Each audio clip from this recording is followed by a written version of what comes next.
ഇന്ദിര നമുക്ക് രഘുട്ട വീടെത്തി, ഇറങ്ങി വാ രഘുട്ട. രഘുട്ട ഒന്ന് ഇറങ്ങി രഘുട്ട. വീടെത്തി രഘുട്ട, വീടെത്തിന്ന് രഘുട്ട.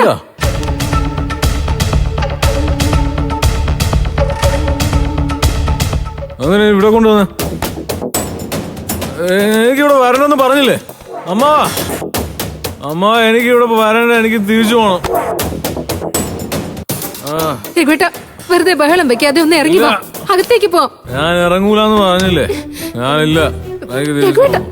മോനെ രഘു ഇറങ്ങി വാ. അമ്മ എടാ എന്തിനാ വണ്ടി വിട്, വാ വണ്ടി വിട്. എനിക്കിവിടെ ആരുമില്ല, ആരുമില്ല.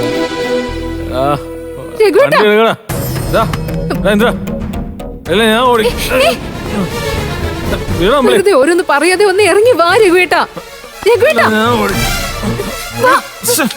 ബോധമില്ലാതെ ഓരോന്ന് പറഞ്ഞു പോകുക. രഘുവിന് നമുക്ക് എല്ലാവർക്കും കൂടെ അകത്തേക്ക് കൊണ്ടുപോവാം. വേണ്ട, ഈ കെട്ടിറങ്ങുമ്പോ എല്ലാം ശരിയായിക്കോളും. രഘുവേട്ടാ വാ, ഇറങ്ങ്.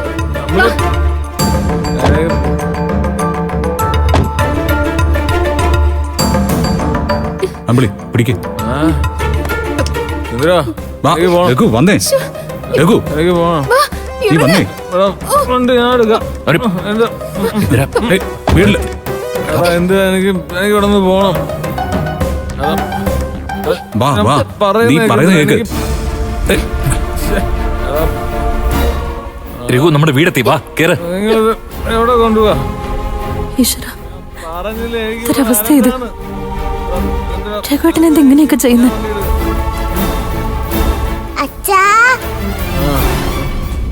അച്ഛനെന്താ പറ്റിയേ? ഒന്നും പറ്റിയില്ല മോളെ, കുറച്ച് കഴിയുമ്പോ ശരിയായിക്കോളും. വന്നേ.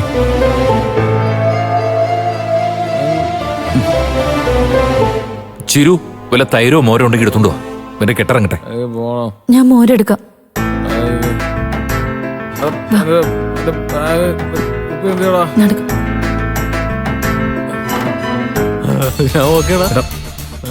നീ വാ, കുഴപ്പമില്ല വാ. ആദ്യം കുറച്ചേരം ഷവറിന്റെ അടിയിൽ വെച്ച് തലേന്ന് തണുപ്പിക്കട്ടെ, അത് കഴിഞ്ഞു മതി. ശരി ശരി. എനിക്ക് പോണം. രഘു എന്നെ ആരും പിടിക്കണ്ട, ഞാൻ ഓക്കെ.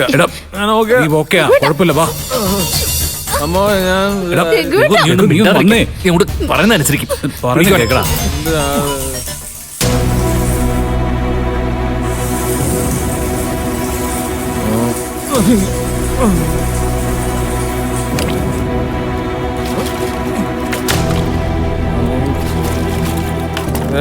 എന്നതും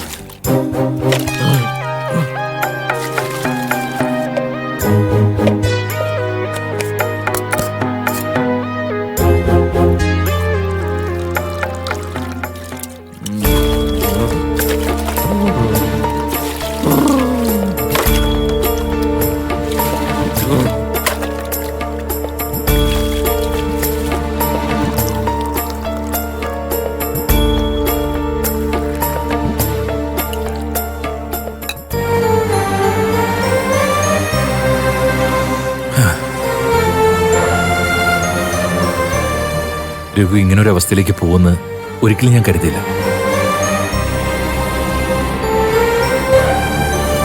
അതെ, പാവം അമ്പിളി രഘുവിന് വേണ്ടി ഒരുപാട് കഷ്ടപ്പെട്ടിട്ടുണ്ട്.